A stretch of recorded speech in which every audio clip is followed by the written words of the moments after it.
There are four types of agencies that are kind of under the umbrella of the federal bureaucracy.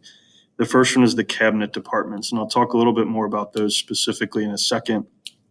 But the cabinet departments are the key departments underneath the uh, direct control, direct advisory of the president.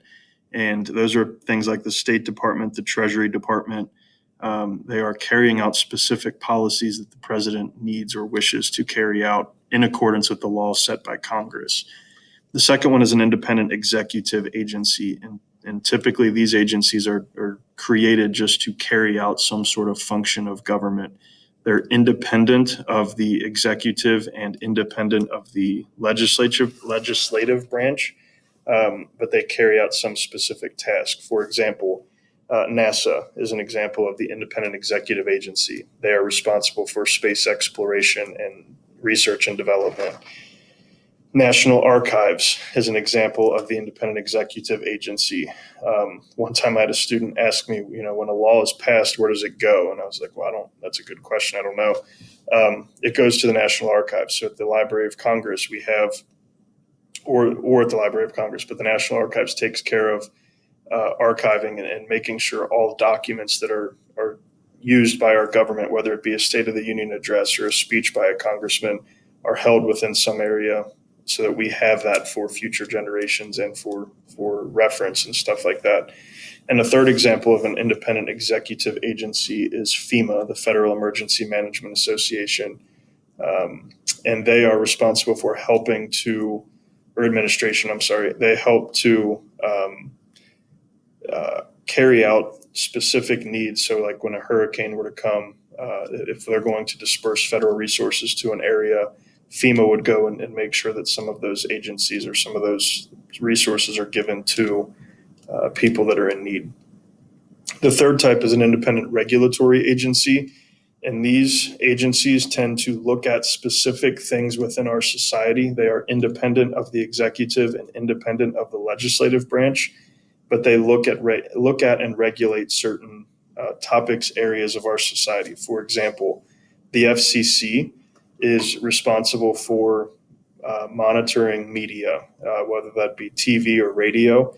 It is the FCC, the Federal Communications Commission, that is the one that bleeps out bad language or puts a 6-second delay on a live broadcast, like we saw with the Super Bowl and Janet Jackson. The FCC is the one that kind of sets those regulations to make sure that the content that is going out in public fulfills the law that is established by Congress. Another example from history is the SEC, the Security and Exchange Commission, and that is one that is monitoring the behavior and the practices on the stock market, so that they are regulating the actions of businesses and making sure that it's a fair playing field on the stock market. And the last type of organization is the government corporations. Government corporations are a for-profit organization that is run by the government that provides a service that also a private company could provide as well. There are two examples of this. The post office. The post office is an example because they are making a profit through the shipment of their mail and packages and stuff, but you also have a competition in the form of FedEx and UPS. And then you also have Amtrak, the train company that provides travel around the country at a lower cost than possibly airlines and stuff. The cabinet, as I have said, is 15 major departments headed by the cabinet secretaries, and they provide advice to the president. They determine the budgets of these agencies, and they also implement the law. Sometimes they are the ones that are carrying out the policies specifically created by the Congress. And Congress can also create new cabinet departments. Shortly after 9/11, they created the Department of Homeland Security and kind of brought together the CIA, the FBI, and some of the agencies within the Department of Justice, the Secret Service, and put them under one agency to increase the ability for these agencies to communicate in regards to the prevention of terrorism.